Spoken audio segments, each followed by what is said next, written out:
A ver, empecemos con una pregunta que queda un poco de vértigo. ¿Y si todo lo que vemos, todo lo que sentimos, todo lo que creemos que es real, no es más que una simulación? Uf, Es la gran pregunta que nos dejó pensando en la película Matrix, claro, pero que hoy en día la discuten muy en serio figuras como Elon Musk o el filósofo Nick Bostrom. sí, ya no es solo ciencia ficción. Para nada. Pero bueno, la idea aquí no es hacer un análisis de cine. No para nada. Lo que tenemos sobre la mesa es un material que lo aborda desde un ángulo totalmente distinto, el de la filosofía, la razón y hasta la teología. Y ahí es donde se pone interesante. Totalmente, porque lo fascinante es la paradoja que plantea. Vamos a explorar cómo un argumento que parece el arma definitiva contra la idea de Dios podría, irónicamente, terminar siendo su mejor defensa. Ahí está el nudo de todo. Lo bueno de este análisis es que nos presenta una especie de laberinto intelectual. Me gusta esa imagen. Por un lado, tienes a pensadores muy seculares usando la simulación para, digamos, darle el golpe de gracia a la religión. Claro. Pero si sigues su lógica hasta el final, te encuentras en un lugar muy, muy inesperado. Es casi como si dieras un círculo completo sin darte cuenta. Y esa es la travesía que vamos a hacer hoy. Esa es la idea. Perfecto. Pues, para empezar a caminar ese laberinto, pongamos las bases. La idea general de la simulación tipo Matrix la tenemos clara. Sí, Pero lo que el argumento de Bostrom añade es este elemento estadístico que me parece clave. La idea de que es casi una certeza matemática que estemos en una... ¿Va por ahí? va exactamente por ahí. La lógica de Bostrom es simple pero muy potente. Ajá. Él dice, si una civilización llega a un punto tecnológico donde puede crear simulaciones de ancestros, O sea, simulaciones de su propio pasado. como la nuestra, Exacto. si pueden hacer eso, es casi seguro que no van a crear una, sino miles, quizá millones de ellas. Claro. ¿Por qué parar en una? Entonces, por pura estadística, tienes millones de realidades simuladas y una sola realidad base. La pregunta es, ¿en cuál es más probable que nos encontremos? En una de las millones de simulaciones, claro. La probabilidad es abrumadora. Exacto. Todo nuestro universo entonces no sería más que información, código, corriendo en una especie de supercomputadora cósmica. Es como si fuéramos personajes del videojuego de Sims, pero a una escala que no podemos ni imaginar. Esa analogía es perfecta. Un Sim puede saber las reglas de su casa, pero no puede comprender al jugador que lo controla o la computadora donde corre el juego. Y eso nos lleva a un punto crucial que se destaca en el análisis que revisamos. A ver. Una simulación no es caos. Al contrario, es un sistema de un orden increíble. Tiene reglas, tiene leyes. Lo que llamamos leyes de la física. Correcto. Y tiene un propósito funcional, aunque nosotros no lo conozcamos. No es un error aleatorio, es un diseño. Y es precisamente esa idea de diseño sin un diseñador divino lo que la hace tan atractiva para una perspectiva atea, ¿verdad? Totalmente. El argumento es, listo, ya no necesitamos a Dios para explicar el orden del universo. Se acabó el problema. Basta con un programador, quizás un grupo de científicos en otra dimensión. O sea, es una explicación moderna, tecnológica. Sí, frente a lo que ellos llamarían superstición antigua. Exacto. Parece una salida limpia. Parece la salida perfecta. Reemplazas un concepto que consideras antiguo, como Dios, por uno moderno y casi plausible, como el programador. Suena a jaque mate. Se siente como un jaque mate intelectual. Pero es justo ahí, en ese momento de aparente victoria, donde este análisis mete el dedo en la llaga. Ajá. Y hace la pregunta que lo cambia todo. Un momento. ¿Realmente se deshicieron de Dios? ¿O solo le cambiaron el nombre? Uf, esa pregunta es potente. ¿A que sí? Porque te obliga a pensar en lo que implica la palabra simulación. O sea, si es una simulación, por definición, alguien tuvo que crearla. No pudo crearse a sí misma. Claro, un programa no escribe su propio código desde la nada, así que por pura lógica, el creador de este sistema tiene que estar, pues, fuera del sistema. No hay otra opción. Y si seguimos esa línea de razonamiento, la cosa se pone aún más interesante. Venga. Pensemos en las características que ese programador o diseñador tendría que tener. Por necesidad. De acuerdo. Primero, sería trascendente, es decir, existe fuera de nuestro universo, fuera de nuestro espacio-tiempo.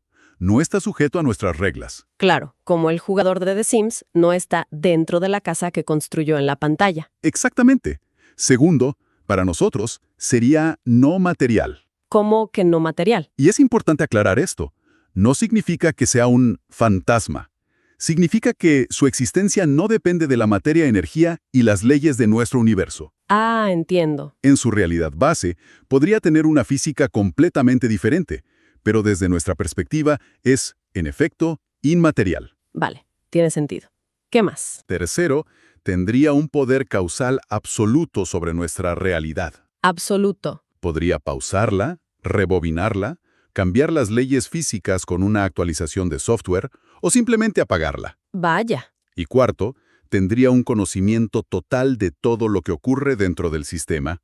Conoce cada variable, cada resultado posible. Ok, espera un momento. Trascendente, no material, con poder absoluto y conocimiento total sobre su creación. A medida que lo describes, la imagen que se forma en mi cabeza es bastante familiar. Y ahí está el giro del laberinto. Claro. Cuando juntas todas esas piezas, esos atributos que se deducen por pura lógica a partir de la hipótesis de la simulación, tienes que preguntarte, ¿a qué nos suena todo esto? A la definición clásica de Dios. Inevitablemente. Pero, a ver un momento, ¿no estaremos saltando a conclusiones? Omnipotente y omnisciente son palabras muy fuertes. Lo son. El programador de nuestra simulación podría tener poder absoluto sobre nosotros, pero quizá en su universo es un ser limitado o mortal. ¿Qué sé yo? ¿No podríamos estar proyectando nuestras ideas de Dios sobre lo que podría ser un simple técnico avanzado? Esa es una objeción excelente y muy necesaria. Gracias. Y la respuesta es que, desde nuestra perspectiva, la distinción no importa.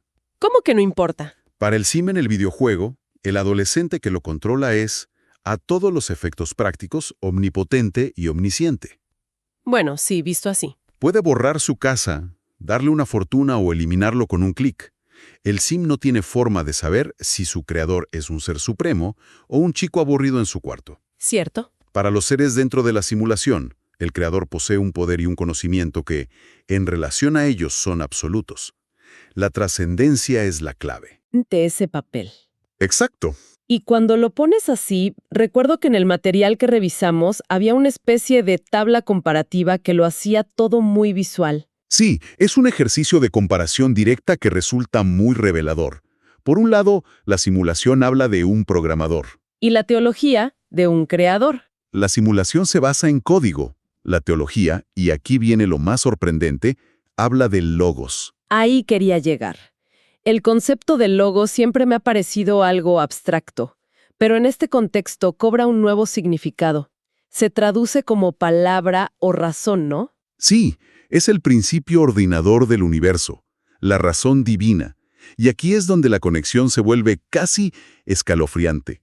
A ver. El Evangelio de Juan empieza diciendo, en el principio era el Logos, y por medio de él fueron hechas todas las cosas. Es la idea de que la realidad está fundamentada en una especie de código inteligente. En una información primordial. Sí. Es increíble, nunca había conectado la idea del logos con la de código de esta manera. La analogía es mortal. ¿Verdad que sí? Es como si la teología antigua y la ciencia ficción moderna estuvieran describiendo la misma estructura conceptual, pero con lenguajes de épocas distintas. Y el análisis va más allá. Compara nuestro mundo dependiente de la simulación con la idea teológica de una creación contingente. Que depende de Dios para existir en cada instante. Exacto. Las leyes del sistema que rigen el programa son un paralelo directo de las leyes naturales establecidas por el creador. Es la misma idea con otro disfraz. Y lo que resulta asombroso es que la estructura conceptual de la teología cristiana de hace 2000 años, sin tener ni idea de computadoras, encaja como un guante con esta hipótesis ultramoderna. Entonces, el argumento central es que la hipótesis de la simulación, lejos de ser una escapatoria del teísmo, es en realidad una especie de teísmo 2.0. Buena forma de ponerlo. No elimina la necesidad de un creador trascendente, simplemente lo renombra el programador. Justo. Pero el análisis no se detiene ahí, ¿cierto? También señala las grandes preguntas que esta hipótesis ni siquiera roza. Exacto. Porque una cosa es describir el mecanismo de la realidad y otra muy distinta es explicar su significado. Claro. Aquí es donde la hipótesis de la simulación muestra sus límites. Como dice el material, puede que explique el cómo funcionamos, pero no tiene nada que decir sobre el por qué existimos. Por ejemplo, la pregunta más básica de todas. ¿Por qué existe algo en lugar de nada? La gran pregunta. La simulación no la responde, solo la patea un nivel hacia arriba. Ok, nos creó un programador. ¿Y quién creó al programador y su realidad? El misterio último de la existencia sigue intacto. Totalmente. Y luego está la cuestión de la moralidad objetiva. ¿De dónde vienen valores como la justicia, la compasión, el amor? ¿Son simplemente líneas de código en nuestro programa para que cooperemos y la simulación no se colapse? ¿O apuntan a una verdad más profunda? La simulación tiende a la primera opción, que para muchos es una explicación insuficiente de la experiencia moral humana. Pero de todas esas preguntas, la que a mí me parece más difícil de ignorar es la de la conciencia. El problema difícil. Una cosa es simular el comportamiento de un ser humano como en un videojuego que dice frases programadas y reacciona. Y otra muy, muy distinta es simular la experiencia subjetiva. El yo. El yo. El hecho de que yo siento que estoy aquí, ahora, hablando, sintiendo. ¿Hay alguna teoría de cómo un código podría generar un sentimiento real de amor, de pérdida o de asombro? Esa es quizás la barrera infranqueable. Se conoce como el problema difícil de la conciencia. Sí. Podemos imaginar una simulación que cree zombies filosóficos, seres que actúan y hablan exactamente como nosotros, pero que por dentro están vacíos. No hay nadie en casa. No hay nadie en casa. No hay experiencia subjetiva. La simulación puede explicar el cálculo, el procesamiento de información, pero no explica la qualia, la experiencia interna de ser. Es una explicación mecanicista que deja el misterio más grande de todos, el de nuestra propia existencia consciente, completamente a oscuras. Exacto. Lo que nos lleva, creo, a la gran ironía final de todo este recorrido. Es como si el argumento se hubiera dado la vuelta por completo. Se partió de una hipótesis, popular en círculos ateos, para eliminar a Dios del mapa. Y se terminó demostrando por necesidad lógica que para que esa hipótesis funcione se requiere un ser con características innegablemente divinas. Trascendente, inteligente, creador. Y con poder absoluto sobre nuestro mundo. Entonces, el argumento se comió su propia cola. Completamente. Intentaron huir por la puerta de la ciencia. Y terminaron en el vestíbulo de la teología. Y sin siquiera darse cuenta. Esa es la gran ironía. Por eso la conclusión de este análisis es tan contundente. Dice, básicamente, la hipótesis de la simulación no elimina a Dios, lo presupone. ¡Wow! No es una alternativa al teísmo, es una metáfora tecnológica del teísmo. Así que, volviendo a la metáfora de Matrix con la que empezamos, la de la píldora roja y la azul, este análisis nos deja en un lugar totalmente nuevo. ¿Sí? Ya no se trata de elegir entre la simulación cómoda y la realidad cruda.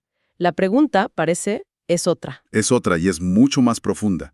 El material lo cierra de una manera que te deja pensando. A ver, La verdadera pregunta no es si vivimos en una simulación. sino si estamos despiertos para buscar la verdad última, sea cual sea esa verdad. Exactamente. Más allá de si el tejido de la realidad es código o partículas, el verdadero desafío es si estamos dispuestos a seguir las implicaciones de la razón hasta sus últimas consecuencias. Y si estamos abiertos a investigar, sin importar a dónde nos lleve ese camino. Ese es el verdadero despertar.